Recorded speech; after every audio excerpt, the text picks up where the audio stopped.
नमस्कार दोस्तों, मैं सुशील स्वागत करता हूं आपके अपने YouTube चैनल NCERT बाबा में।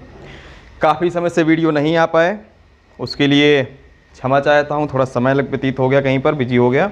लेकिन जैसे ही जानकारी हुई कि 28 दिसंबर से NTPC रेलवे NTPC के एग्ज़ाम आने वाले हैं, तो आपके लिए मैं रामबाण वीडियो लेके आया हूँ।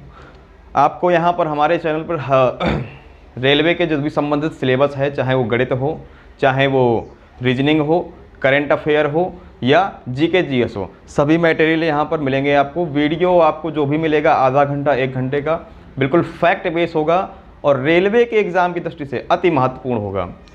तो आज जैसे कि मैंने बताया, आज का वीडियो करंट अफेयर पर आधारित है। मैं कुछ क्वेश्चन से लेके आया हूँ 2020 के, या कहूँ कि अभी के, जो काफ़ी इम्पोर्टेंट हैं और एग्ज़ाम में आने की प्रबल संभावना है। जैसे पहले क्वेश्चन की बात करें तो पहला क्वेश्चन है कि time person of the year 2020 time person of the year 2020 किसे दिया गया है या देता कौन है। तो बात करें सबसे पहले देता कौन है, तो ये है बेटा, लिखिएगा आप, साथ में नोट्स बनाते जाइएगा। टाइम पत्रिका, टाइम पत्रिका, ये पत्रिका कहाँ की है अगर बात करें तो ये है बेटा यूएसए की। कहाँ की? यूएसए की। अमेरिका की पत्रिका है। ये साप्ताहिक समाचारिक पत्रिका है जो सप्ताह में एक बार प्रकाशित होती है। अगर इसकी स्थापना की बात करें तो 1923 में, स्थापना की बात करें तो 1923 में इसकी स्थापना हुई थी। और इसका मुख्यालय कहाँ है टाइम पत्रिका का? तो न्यूयॉर्क में है। कहाँ पर है? न्यूयॉर्क में है। न्यूयॉर्क किस नदी किनारे है अगर पूछ ले तो न्यूयॉर्क बेटा हडसन नदी किनारे। किस नदी किनारे? हडसन नदी किनारे। क्वेश्चन एक है, लेकिन यहाँ पर आपको 20 क्वेश्चन मैं दे करके जाऊँगा। समझ रहे हैं कि नहीं समझ रहे हैं? तो टाइम पत्रिका प्रकाशित करते हैं किसको? Time person of the year 2020 को। यूएसए में है और साप्ताहिक समाचारिक पत्रिका है यूएसए की। 1923 में इसकी स्थापना होती है और न्यूयॉर्क में इसका मुख्यालय जो कहाँ पर है? हडसन नदी के किनारे। पुरस्कार देने की शुरुआत बात करें कि ये टाइम पर्सन की शुरुआत कब से हुई, तो बेटा 1923 में स्थापना हुई थी और 1927 से पहली बार कब दिया गया? 1927 से देना शुरुआत किया गया।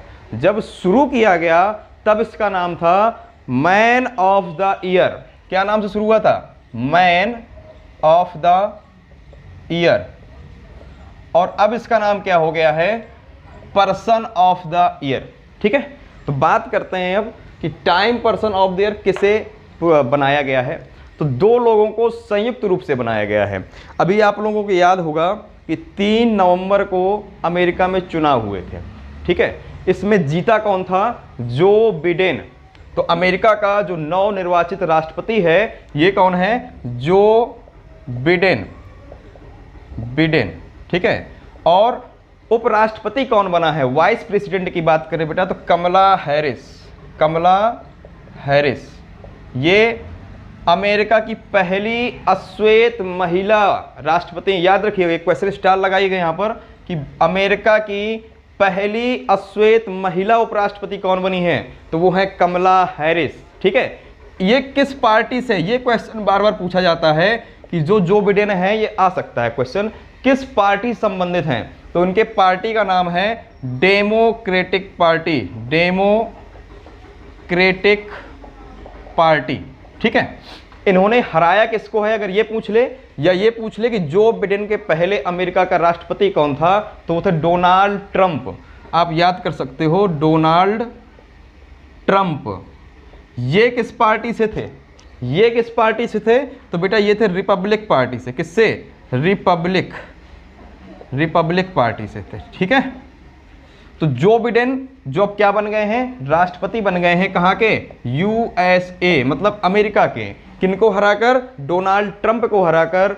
और यहाँ पर कितने साल का इनका क्या होता है? कार्यकाल की बात करें, कार्यकाल कितने साल का होता है? तो बेटा 4 साल का कार्यकाल होता है इनका। कितने का? 4 साल का कार्यकाल होता है। और मैक्सिमम 2 बार जो ये राष्ट्र से अपने भारत है, भारत में क्या है कि कांग्रेस रही है, काफ़ी समय तक बनी रही है, ऐसा यहाँ पर नहीं है। आप मैक्सिमम 2 बार यहाँ पर राष्ट्रपति बनाए जा सकते हैं। तो 4 साल का कार्यकाल, अपने यहाँ पर 5 साल का कार्यकाल होता है, यहाँ पर कितने साल का? 4 साल का कार्यकाल होता है।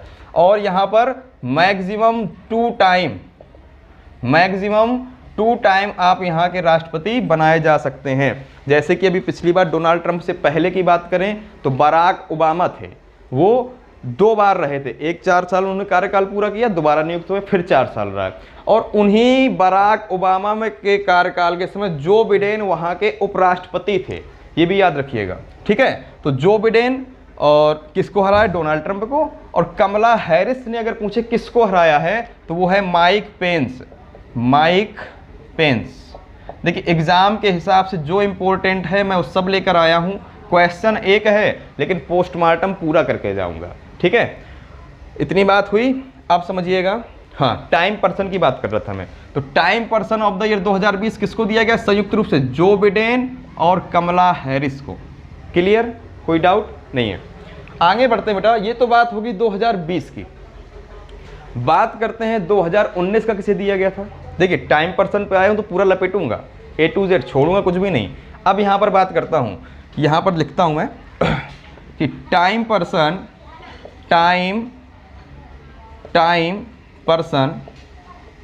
ऑफ द ईयर 2019 का पुरस्कार किसे मिला है। ये मिला था बेटा ग्रेटा थनबर्ग। याद रखिएगा, बड़ा इंपॉर्टेंट नाम है ये छोरी, भाई साहब जहर है, एकदम जहर की पोटली है, बिल्कुल याद रखिएगा। ग्रेटा थनबर्ग ये है कहाँ की छोरी, ये छोरी है भैया कहाँ की है, स्वीडन की। कहाँ की है, स्वीडन की छोरी है ये। और कार्य क्या करती है, कार्य करती है पर्यावरण संरक्षण के लिए, पर्यावरण को बढ़ावा देने के लिए ये कार्य करती है। किसके लिए, अगर पूछे इसका कार्य क्या करती है, किस लिए फेमस है, तो पर्यावरण को संरक्षण के लिए, पर्यावरण संरक्षण, ठीक है। इसको एक पुरस्कार और मिला है, time person of the year 2019 की बात करें तो ग्रेटा थनबर्ग, एक पुरस्कार इसको और मिला है बेटा, गुलबेनकियन पुरस्कार। यहाँ पे मैं लिख दे रहा हूँ, यहाँ पे दिख रहा होगा, गुलबेनकियन पुरस्कार। ये किसे दिया गया है, तो ये भी दिया गया बेटा किसको, ग्रेटा थनबर्ग को। ये क्या करती है, पर्यावरण संरक्षण के लिए कार्य करती है। अगर बात करें भारत की ग्रेटा थनबर्ग किसे कहते हैं, समझ रहे कि नहीं, तो भारत की ग्रेटा थनबर्ग की बात करें तो ये लिखिए, भारत की ग्रेटा थनबर्ग, ठीक है। ये है बेटा लिसीप्रिया कंगुजम। कौन है, लिसीप्रिया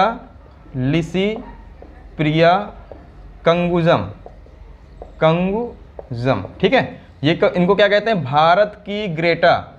बात समझ में आ रही कि नहीं आ रही। ये है कहाँ की, भारत में मणिपुर की। कहाँ की है ये, मणिपुर की, याद रखिएगा। ये कहाँ की है, भारत में मणिपुर की। तो उम्मीद करता हूँ कि आपको पूरा समझ में आ गया होगा। और अगर बात करते हैं थोड़ा बहुत बाकी हाँ, इसमें अभी एक और रह गया है, आप इसका स्क्रीनशॉट ले लीजिए। इसके बाद में थोड़ा सा इसमें पढ़ाता हूँ कि किड्स ऑफ द ईयर 2020 किसे दिया गया है, ठीक है। किड्स ऑफ द ईयर 2020 का किसे दिया गया, आप इसको स्क्रीनशॉट ले लीजिए पहले। किड्स ऑफ द ईयर 2020 की बात करें, ये भी बहुत इंपॉर्टेंट क्वेश्चन है, क्योंकि ये बेटा पहली बार हुआ है। क्या हुआ है, पहली बार मिला है किड्स ऑफ द ईयर 2020। देखो करंट में जो भी पहली बार हो या पहला प्यार हो, समझ रहे हो कि नहीं, पहली बार और पहला प्यार हमेशा याद रखना। बूढ़े हो जाओगे तब भी कहोगे भाई साहब वो मेरा पहला प्यार था, बच्चों को बताओगे। और ये भी हमेशा याद रखना, बच्चों की बात हो रही है यहाँ पर भी, कि किड्स ऑफ द ईयर 2020 की बात करें, ये दिया किसे गया है, गीतांजलि राव। बड़ा इंपॉर्टेंट है बेटा क्वेश्चन, गीतांजलि राव। ये भारतीय मूल की, यूएसए में रहती हैं, ये भारतीय मूल की लड़की है, भारतीय मूल की, समझ रहे हो कि नहीं, भारतीय मूल की लड़की है, यूएसए में रहती, गीतांजलि राव। किस लिए दिया गया है, बात ये करें तो इन्होंने जो दूषित जल होता है, समझ रहे हो, जो दूषित जल होता है, दूषित जल में शीशे का पता लगाया। शीशा बोले तो लेड। किस डिवाइस से पता लगाया, वो डिवाइस तुमसे पूछ सकता है कि गीतांजलि राव को किड्स ऑफ द ईयर 2020 क्यों बनाया गया, तो टेथिस डिवाइस के लिए, दूषित जल में शीशे का पता लगाना, शीशे का पता लगाया, हो सकता है राइटिंग थोड़ा समझ में ना आए तो आप लोग नोट करते चलिएगा साथ साथ। किस डिवाइस से? टेथिस डिवाइस से। ठीक है, बात क्लियर? तो ये बहुत इंपॉर्टेंट है क्योंकि ये पहली बार दिया गया, इसके पहले किड्स को नहीं दिया जाता था। ठीक है, ये मात्र 15 साल की बच्ची है, मात्र 15 साल की। एक तो हो गया टेथिस डिवाइस, दूसरा है इन्होंने एक ऐप डेवलप किया है, किंडले ऐप। कौन सा ऐप है बेटा? Kindle app. किंडले ऐप, ये ऐप क्या करेगा? साइबर सुरक्षा से मदद देगा। आजकल देख रहे हैं टेक्नोलॉजी का ज़माना है, डिजिटलाइजेशन हर चीज़ हो रही है, तो इसके कुछ फ़ायदे हैं, कुछ साइड इफ़ेक्ट भी हैं। ठीक है, तो किंडले ऐप क्या काम करेगा आपका? साइबर सुरक्षा से बचाना, साइबर जो अपराध हो रहे हैं उनसे बचाना, साइबर को सुरक्षा प्रदान करना। बात समझ में आ रही कि नहीं आ रही है? ठीक है, तो ये हो गए kids of the year 2020 Gitanjali Rao. और अगर पूछ ले Time person of the year 2020 तो Joe Biden, Kamala Harris. Kamala Harris पहली, ये इंपॉर्टेंट है याद रखना, पहली अश्वेत महिला उपराष्ट्रपति हैं जो भारतीय मूल की हैं। ठीक है, अब बात करें अगर थोड़ा सा अमेरिका की राजधानी करें यूएसए की राजधानी की बात कर लें बेटा, तो यूएसए की राजधानी है वाशिंगटन डीसी। किस नदी किनारे है अगर पूछ ले? पोटामैक नदी किनारे। ठीक है, किस नदी किनारे है? पोटामैक नदी किनारे। यहाँ की मुद्रा क्या है? करेंसी क्या है बेटा? डॉलर है। बात समझ में आ रही कि नहीं है? करेंसी है डॉलर। वाशिंगटन डीसी यहाँ की राजधानी है। और अगर बात करें अमेरिका के ऊपर क्या है? कनाडा। ठीक है, कनाडा और अमेरिका को अलग कौन करता है?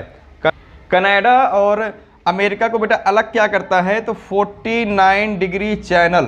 ठीक है, 49 डिग्री चैनल क्या करता है? कनाडा, और यहाँ पर यूएसए है और यहाँ पर कनाडा है। ठीक है, अभी कनाडा बड़ा चर्चित रहा था, जस्टिन ट्रूडो साहब आ गए थे हमारी आंतरिक राजनीति में दखल देने। जो किसानों का आंदोलन चल रहा है ना, उसमें यही है भाई साहब, पंजाबी मूल वाले, समझ रहे हो, अपनी राजनीति चमका रहे हैं। इनको ये नहीं पता है कि किसी भारत की आंतरिक जो गतिविधियां हैं उनमें हस्तक्षेप ना करें, अपने यहाँ का संभालें, ज़्यादा अच्छा है।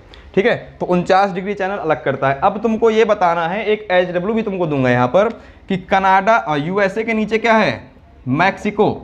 ये बताना है कमेंट करके मुझको कि यूएसए और मैक्सिको को क्या अलग करता है, इनके बीच की जो डिवाइडर है वो कौन है, ये आपको मुझे कमेंट करके बताना है। ठीक है, और हाँ, ये तो हो गया आज का क्वेश्चन। अगला, और अगर यूएसए की बात करें तो यहाँ की जो संसद है उसे कहते हैं कांग्रेस। क्या कहते हैं वहाँ की संसद को? कांग्रेस। एक जैसे अपने यहाँ लोकसभा होता है, ऐसे ही यहाँ पर लोअर हाउस होता है, और अपने यहाँ पर जो राज्यसभा उच्च सदन होता है उसे वहाँ पर अपर हाउस कहते हैं। इसी अपर हाउस को विश्व का सबसे मजबूत अपर हाउस कहा जाता है। तो अपर हाउस क्या हो गया? सबसे मजबूत अपर हाउस कौन है? अमेरिका का। यहाँ पर अमेरिका के अंदर बेटा 50 राज्य हैं। जैसे अपने यहाँ पर कितने 28 राज्य हैं, ऐसे यहाँ पर कितने हैं? 50 राज्य हैं, और हर एक राज्य से 2-2 सांसद चुन के आते हैं। इसलिए अपर हाउस में टोटल कितने हैं MP? 100 MP। बात क्लियर हुई कि नहीं? ठीक है, अगर अपने यहाँ की संसद की बात करूं तो आर्टिकल अगर पूछ ले कि संसद में लोकसभा किस आर्टिकल में है, राज्यसभा किस आर्टिकल में है, या देखिए लिख देता हूं मैं, आप लोग यहाँ पे देख लीजिएगा। एक ट्रिक है इसकी, सरला। ठीक है, क्या है ट्रिक? सरला। अगर पूछ ले, ये पूछा गया क्वेश्चन है कि राज्यसभा किस अनुच्छेद के अंदर आता है, तो संसद की बात करें बेटा कितना? 79। R से हो गया तुम्हारा राज्यसभा बेटा 80 पर, और लोकसभा कितने पर है? 81 पर। ठीक है, तो ये तो हो गया तुम्हारा क्या? Time person of the year और किड्स ऑफ द ईयर की बात हो गई। ठीक है, आइए आज के सेशन का लेते हैं अब दूसरा क्वेश्चन जो अति महत्वपूर्ण है। ठीक है, आइए समझते हैं। तो ये क्वेश्चन अगला है कि किस केंद्र शासित प्रदेश या यूटी या यूनियन टेरिटरी को 100% जैविक खेती के लिए घोषित किया गया है? भाई साहब कतई जहर क्वेश्चन, स्टाइल लगाइएगा इस पर। देखिए, जो क्वेश्चन मैं लेकर आया हूं आप भी समझ रहे हैं कि एग्जाम के लिए वाकई बहुत इंपॉर्टेंट है, और इसके बाद जो इनका पोस्टमार्टम हो रहा है वो आपके लिए और भी इम्पोर्टेंट है। समझ रहे हैं कि नहीं? आप लोग वीडियो को देखिए, अगर पसंद आ रहा है तो इसको लाइक करें, शेयर करें, और दोस्तों से कहें कि इसको और अधिक से अधिक आपस में शेयर करें। जो भी पढ़ने वाला है उस तक फ्री में जो शिक्षा चलाई जा रही, जो मुहिम चलाई जा रही है NCERT बाबा की ओर से, ये हर घर तक पहुँचे और सभी जो भी सिलेक्शन है आने वाले वैकेंसियाँ हैं, जैसे कि लेखपाल की आने वाली है, यूपीएसआई, यूपी पुलिस की आने वाली है, तो उनके लिए भी अति महत्वपूर्ण है। तो क्वेश्चन ये है कि किस यूटी को 100% जैविक, अब मेरी बात सुनिए, यहाँ पर जैविक खेती की बात हो रही है, किसकी बात हो रही है? जैविक खेती की बात हो रही है, ठीक है। हो सकता है थोड़ा सा कुछ आवाज़ें आ रही हो बाहर की, तो उनको नेग्लेक्ट करिएगा, आप लोग फोकस करिए केवल पढ़ाई पर। तो जैविक खेती बेटा इसको कहते हैं ऑर्गेनिक फार्मिंग। ऑर्गेनिक फार्मिंग अर्थात ये कि इसमें उर्वरकों और रसायनों का उपयोग नहीं करते, जो खाद वगैरह ये चलती है ना यूरिया टाइप की, इनका उपयोग नहीं करते। गोबर हो गई, खाद हो गई, और इस तरह की जो राख हो गई इससे निकली हुई, ये क्या होती है? इनका उपयोग करना, इसको बढ़ावा देने के लिए क्या करते हैं? ऑर्गेनिक खेती का प्रबंध किया गया। अब मेरी बात को सुनिए, किस यूटी को घोषित किया गया है 100% जैविक खेती करता है? बेटा यूटी की बात हो रही, देखिए यहाँ पर बात हुई है यूटी की, ना कि स्टेट की। यूटी का तुम्हारा आंसर हो जाएगा बेटा लक्षद्वीप। क्या हो जाएगा? लक्षद्वीप। बात समझ आ रही कि नहीं? अगर पूछ ले किस यूटी को घोषित किया गया तो लक्षद्वीप, और अगर पूछ ले किस राज्य को घोषित किया गया है, किस स्टेट को घोषित किया गया है, तो वो है बेटा तुम्हारा सिक्किम। कौन सा है? सिक्किम। इस बात को थोड़ा सा स्टार लगा के याद रखिएगा कि अगर यूटी की बात करें तो लक्षद्वीप है, और अगर स्टेट की बात करें तो कौन सा है? सिक्किम हो जाएगा आपका, ठीक है। अब लक्षद्वीप की बात करें, लक्षद्वीप की पोजीशन की बात करें, लक्षद्वीप है कहाँ पर स्थित है? तो सपोज करिए ये आपका भारत का मैप है, ठीक है, ये आपका क्या है? भारत का मैप है, और यहाँ पर जो है ना, ये यहाँ पर स्थित क्या है आपका? लक्षद्वीप। याद रखिएगा ये क्या है? लक्षद्वीप, ठीक है। इसकी स्थिति ये है, इस तरफ लक्षद्वीप है और इस तरफ यहाँ पर आपका जो है ये है बेटा अंडमान और निकोबार। दोनों चीज़ें अलग है, समझिएगा। ये आपका भारत के अंदर प्रवाल भित्ति से बना हुआ चट्टानों से, किससे? प्रवाल भित्ति चट्टानों से निर्मित कौन सी है? लक्षद्वीप। और ये तुम्हारी जो भैया ये दिया है ना अंडमान निकोबार, ये है आपका यहाँ से आया अराकान योमा पर्वत श्रेणी, वही श्रृंखला है जो म्यांमार से आगे डूब गई है और समुद्र से बाहर निकली। यहाँ पर कौन सा है? अराकान योमा श्रेणी में कौन सा है? अंडमान निकोबार, ठीक है। तो बात करें कि 100% जैविक खेती के लिए लक्षद्वीप, और स्टेट की बात करें सिक्किम। अब एक ये बात आती है कि जैविक खेती की शुरुआत हुई कब भारत से? एक क्वेश्चन यहाँ से बन के आता है कि जैविक खेती की शुरुआत हुई कब? तो सन 2000 में, याद रखिएगा, सन 2000 में उत्तराखंड ने सबसे पहले ऑर्गेनिक फार्मिंग के लिए क्या किया था? शुरुआत की थी। लेकिन बना कौन सबसे पहले? सिक्किम। देख रहे हैं, जिसने शुरू किया वो पीछे और जो नहीं किया वो आगे एकदम टापम टाप भाग रहा है भाई साहब। समझ रहे हैं कि नहीं? ठीक है, तो ये क्वेश्चन काफ़ी इंपॉर्टेंट है, इसको याद रखिएगा। और अगर इसके नीचे है बेटा, ये हो गया लक्षद्वीप, इसके नीचे है तुम्हारा मालदीव, ठीक है। एक क्वेश्चन यहाँ से बन जाता है कि लक्षद्वीप को मालदीव से अलग कितना डिग्री चैनल करता है, ठीक है। तो यहाँ पर लिख लीजिएगा आप 8 डिग्री चैनल। क्या करता है? 8 डिग्री चैनल लक्षद्वीप मालदीव को अलग करता है। इंपॉर्टेंट क्वेश्चन यहाँ पर बनेगा, ठीक है। बाकी अब एक क्वेश्चन और दिमाग में आता होगा कि आखिर लक्षद्वीप को घोषित किसने किया? कोई ना कोई तो करता होगा। लक्षद्वीप को घोषित किसने किया कि ये भैया 100% हो गया आपका यूटी जैविक खेती करने वाला? तो उसको भी आप नोट करके लिखिएगा, कृषि और किसान कल्याण मंत्रालय। किसने किया है? कृषि, लिख लीजिएगा, कृषि और किसान कल्याण मंत्रालय, ठीक है। इसने क्या किया है? घोषित किया है लक्षद्वीप को कि भाई साहब कैसे पता चला? ये भी एक होता है कि कैसे पता कि लक्षद्वीप हो गया। भाई आंकड़े आते कैसे हैं? तो ऐसे आंकड़े आते हैं कि पिछले 15 सालों से, ठीक है, पिछले 15 सालों से लक्षद्वीप में एक भी यूरिया या केमिकल या फर्टिलाइजरों का जो उसको एक्सपोर्ट पहुंचता था यहाँ से दूसरे राज्यों से वहाँ पर जाता था, नहीं गया है। इसलिए घोषित हो गया कि लक्षद्वीप क्या हो गया आपका? 100% जैविक खेती करने वाला पहला यूटी बन चुका है, ठीक है। अब यहाँ पर बात करें कृषि और किसान कल्याण मंत्रालय की, तो कृषि मंत्री कौन है अपने? ये मंत्रालय है किसके पास? क्वेश्चन यहाँ से बन सकता है, तो लिख लेना भैया आप लोग, स्टार लगाना, नरेंद्र सिंह तोमर। कौन है? नरेंद्र सिंह तोमर। क्या है अपने? भारत के कृषि मंत्री हैं। ठीक है, तो अगर आपको ये सेशन पसंद आ रहा है तो सेशन को लाइक अवश्य करें और कमेंट करके बताएं कि हाँ कुछ कमी रह गई है, तो मैं अगले वीडियो में और इम्प्रूवमेंट करूंगा ताकि आप लोगों को और अच्छी तरीके से सहूलियत समझ में आए। अगर आवाज़ का इशू हो या थोड़ा लाइट का हो सकता है, क्योंकि थोड़ा सा आज हमारे यहाँ का लाइट डिस्टर्ब है और जो हमारा इन्वर्टर वो भी बैठ गया है, समझ रहे हैं कि नहीं, इसलिए लाइट का इशू है। लेकिन वीडियो बनाना था तो मैंने कहा नहीं कैसा भी होगा, लेकिन कोशिश कर रहा हूँ कि जो भी दूँ मैटर सॉलिड दूँ आपको। तो आइए चलते हैं अपने अगले क्वेश्चन की ओर। ठीक है, तो अगला क्वेश्चन ये है कि विश्व आर्थिक मंच, वर्ल्ड इकोनॉमिक फोरम, भाई साहब कतई जहर क्वेश्चन है ये, नोट कर लीजिएगा, स्टार लगाइएगा। एनटीपीसी वालों, यूपी पुलिस वालों, आएगा छपेगा, समझ रहे हैं कि नहीं। विश्व आर्थिक मंच की 51वीं बैठक कहाँ पर आयोजित की जा रही है। पहले बात कर लेते हैं थोड़ा सा विश्व आर्थिक मंच की। ठीक है, इसकी स्थापना कब हुई, इसका मुख्यालय कहाँ है, वगैरह वगैरह। तो अगर इसकी स्थापना की बात करें बेटा तो 1971 में इसकी स्थापना होती है। वर्ल्ड इकोनॉमिक फोरम की स्थापना कब होती है, 1971 में। इसका मुख्यालय कहाँ है बेटा, स्विट्जरलैंड के अंदर। अगर हेडक्वार्टर की बात करें तो कहाँ पर है, स्विट्जरलैंड के अंदर, स्विट्जरलैंड के अंदर। ठीक है, और इसकी जो ग्रीष्मकालीन बैठक हुई थी कौन सी, 50वीं ग्रीष्मकालीन बैठक कहाँ हुई थी, आप लोगों ने सुना होगा, दावोस बैठक, बड़ी फेमस है। यहीं पर दावोस बैठक किससे संबंधित है, ये वर्ल्ड इकोनॉमिक फोरम से संबंधित है। 50वीं ग्रीष्मकालीन बैठक कहाँ पर हुई थी, दावोस में। दावोस कहाँ पड़ता है, स्विट्जरलैंड के अंदर। बात समझ आ रही कि नहीं आ रही है, ये भी कहाँ पड़ता है, स्विट्जरलैंड के अंदर।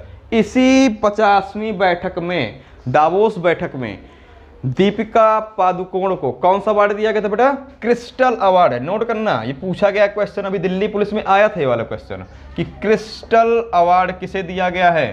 तो याद रखना किसे दिया गया है, दीपिका पादुकोण। हाँ, कईयों का दिल तोड़ के चली गई थी ये, जब रणवीर के साथ गई तो कईयों का दिल टूटा। ठीक है, दीपिका पादुकोण, समझ में आ रही कि नहीं आ रही है।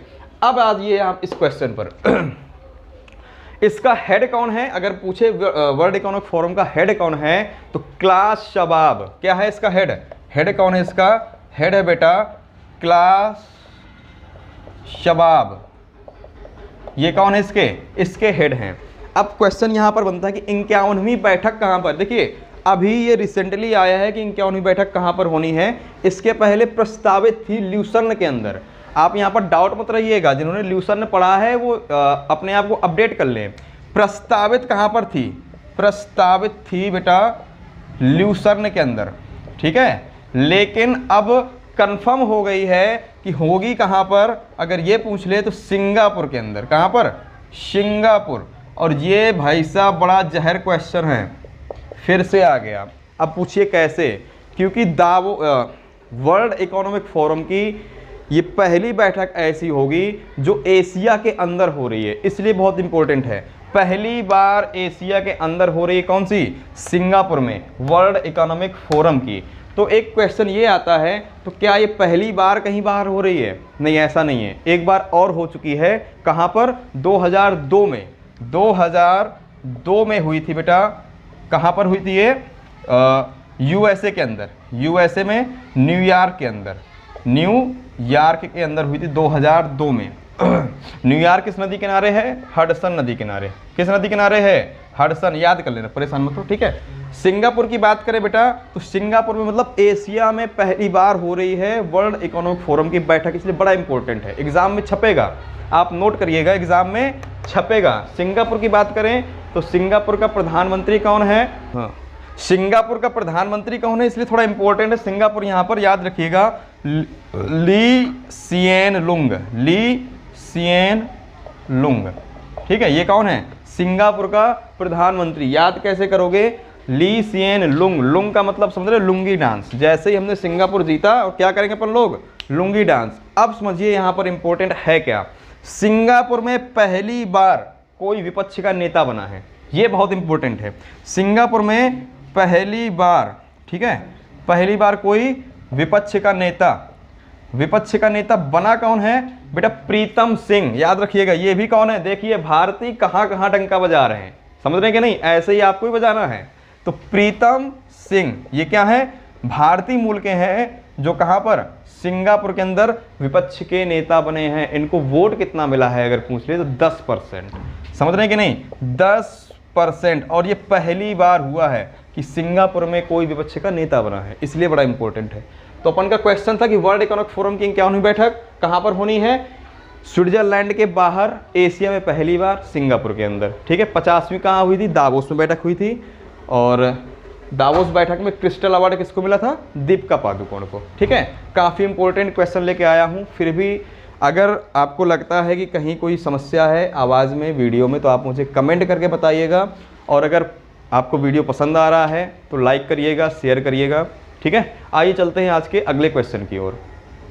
अगला क्वेश्चन है बेटा, उस्ताद देवू का भी हो गया है हाल ही में निधन। अब आप ये बताइएगा, क्वेश्चन ऐसा आएगा कि हाल ही में उस्ताद देवू का निधन हो गया है, ये किस क्षेत्र से संबंधित है। तो पहली बात बेटा, ये क्या थे, ये नृत्य के क्षेत्र से संबंधित थे। ये क्या थे, एक डांसर थे। ठीक है, इंपॉर्टेंट है। अब क्वेश्चन बनता है किस शैली के डांसर थे। ठीक है, किस शैली के डांसर थे, तो ये थे बेटा प्रयोग धर्मी शैली, प्रयोग धर्मी शैली। ठीक है, ये थे प्रयोग धर्मी शैली के डांसर थे। बात समझ में आ रही है। प्रयोग धर्मी शैली होती क्या है, प्रयोग धर्मी शैली होती है बेटा कथक, कथक और कथकली। ठीक है, इन दोनों का मिक्सचर है प्रयोग धर्मी शैली, याद रखिएगा। प्रयोग धर्मी शैली है जो, ये क्या है, कथक और कथकली का मिक्सचर है। ठीक है, कथक कहाँ का बेटा है, ये कथक कहाँ का है, कथक कहाँ का है, कथक है बेटा उत्तर प्रदेश का। कहाँ का है, उत्तर प्रदेश का। क्या है आपका कथक, और कथकली कहाँ से संबंधित है आपका, केरल का।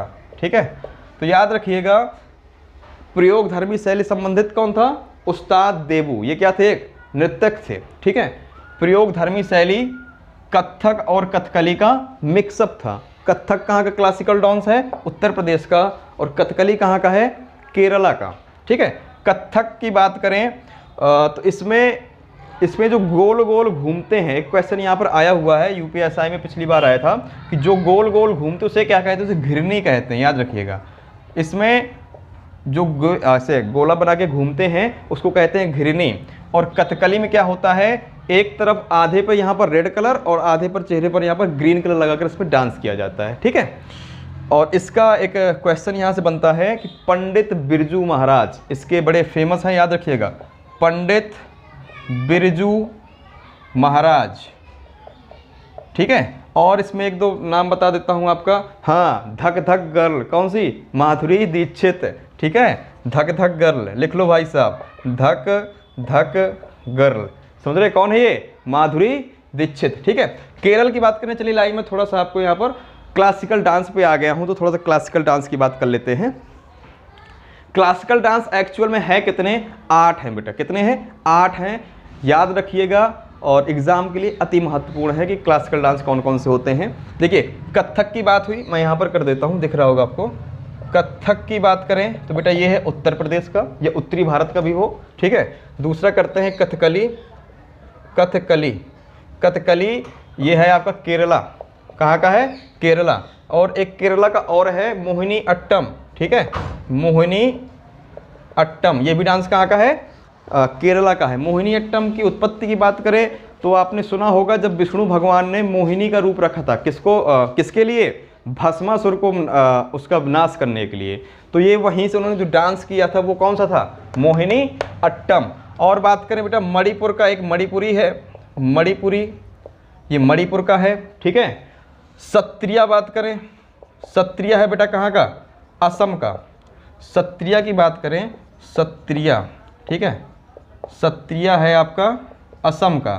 ठीक है, ओडिशा का, ओडिसी, ओडिसी कहाँ का है, उड़ीसा का। ठीक है, और आपका कौन, 1 2 3 4 5 6, 2 रह गए आपके। कुचिपुड़ी रह गया आपका, कुचिपुड़ी, कुचिपुड़ी है आपका आंध्र प्रदेश, आंध्र प्रदेश। इसी को बेटा कहते हैं थाल नृत्य भी कहते हैं, या इसी को मटका नृत्य भी कहते हैं। इसका जो डांस होता है तो पैर के अंगूठे के बल इसमें डांस किया जाता है। ठीक है, और आपका कौन सा रह गया, भरतनाट्यम रह गया आपका, नाट्यम, ये भरतनाट्यम कहाँ का है आपका? तमिलनाडु का है बेटा, ठीक है। तो 1 2 3 4 5 6 7 8 आपके क्लासिकल डांस हैं। ये एग्ज़ाम में काफ़ी बार पूछे गए हैं, कहीं ना कहीं से पूछ लेते हैं। बहुत से बच्चों का डाउट रहता है कि सर असम का बिहू, बिहू बेटा फोक डांस है, वो क्लासिकल डांस नहीं है, फोक डांस है, ठीक है। एक बच्चे ने मुझे फ़ोन करके पूछा एक दिन मेरी कोचिंग में ही कि सर यक्षगान भी है क्या? नहीं, यक्षगान कर्नाटक का है, वो भी क्या है? फोक डांस है, क्लासिकल डांस नहीं है, ठीक है। अगर बात करें क्लासिकल डांस और फोक डांस के अंतर की बात करें, अंतर क्या होता है, तो जो आप लोग ये जो डीजे में नाच रहे हैं ना, इस समय नागिन डांस करते हैं, कहीं ब्रेक डांस करते हैं, ठीक है, ये क्या है? ये सारे फोक डांस हैं। और क्लासिकल डांस सबके बस की बात नहीं होती है भाई साहब, समझ रहे हैं कि नहीं, ठीक है। तो ये हो गया आज का क्वेश्चन। हाँ, अगर क्लासिकल डांस के साथ साथ एक और दिमाग में क्वेश्चन आ रहा है कि क्लासिकल लैंग्वेज कितनी होती हैं। भाई क्लासिकल डांस तो 8 हो गए, अब बात करें अगर क्लासिकल लैंग्वेज की, तो ये आपका HW है, क्या है कि क्लासिकल लैंग्वेज कितनी है, और क्या हिंदी क्लासिकल लैंग्वेज है या नहीं। आप मुझे कमेंट में बताइएगा, क्या हिंदी क्लासिकल लैंग्वेज है या नहीं है, और अगर हैं कितनी है तो कितनी क्लासिकल लैंग्वेज है, ठीक है। तो उम्मीद करता हूँ कि आपको वीडियो पसंद आया होगा, जो क्वेश्चंस मैं लाया था वो भी पसंद आए होंगे। अगर फिर भी कुछ लगता है तो मुझे कमेंट करके बताइएगा, और चैनल को लाइक करें, सब्सक्राइब करें, दोस्तों के साथ शेयर करें। बहुत बहुत धन्यवाद।